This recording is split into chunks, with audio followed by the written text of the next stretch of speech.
अस्सलाम वालेकुम। होली स्टोरीज़ में आपको खुश आमदीद कहते हैं। शौहर को दोस्त समझा, ये आपकी गलती थी।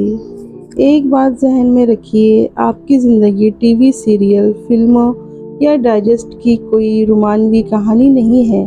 ये वो हकीकत है जिसमें आप ज़िंदा हैं, सांस ले रहे हैं। शादी के बाद शौहर से कुछ भी डिस्कस करना चाहें तो ज़रूर करें, लेकिन इसमें भी ये एहतियात कीजिए कि कुछ भी डिस्कस करने और सब कुछ डिस्कस कर लेने में बहुत फ़र्क है। जिस तरह किसी भी आम इंसान को दोस्त और फिर सबसे ख़ास दोस्त बनने में कुछ वक्त लगता है, तो शौहर का मामला भी वैसे ही है। शौहर से मोहब्बत कीजिए, तमाम हुकूक पूरे करते हुए खुश रखने की कोशिश भी ज़रूर कीजिए कि ये सब आपके लिए लाजिम है। मगर आपके साथ उनकी बहनों का रवैया क्या है, वालिदा कैसा सलूक करती हैं, वगैरह वगैरह, ये तमाम बातें अगर आप अवाइल रोज़ में ही इनके सामने हर वक्त अपने शदीद रद्द अमल के साथ पेश करना शुरू कर देंगी, तो आपकी तवक्को के ख़िलाफ़ कुछ बैद नहीं कि वह आपसे ही मुतनफ़िर होने लगें।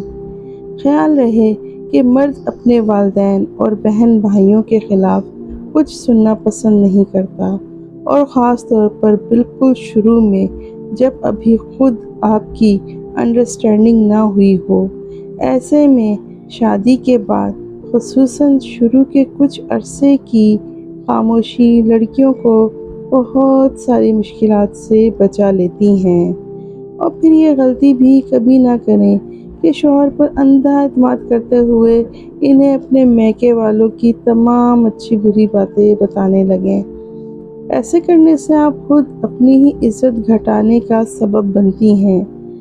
बाद में किसी भी बदमज़गी के वक्त अगर आपको शौहर से इन्हीं बातों के तल्ख़ ताने मिलें, तो इनकी बदलिहाज़ी पर रोने से पहले अपनी जल्दबाज़ी पर रोएं कि आपने ऐसा मौका दिया ही क्यों।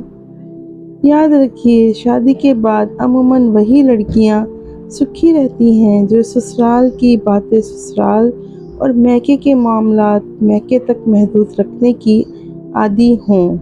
अगर आप बादशाह की बिल्ली बनकर दोनों घरों की बातें यहाँ वहाँ करती रहेंगी, तो खुद ना यहाँ की रहेंगी ना वहाँ की। अभी भी बहुत वक्त नहीं गुजरा।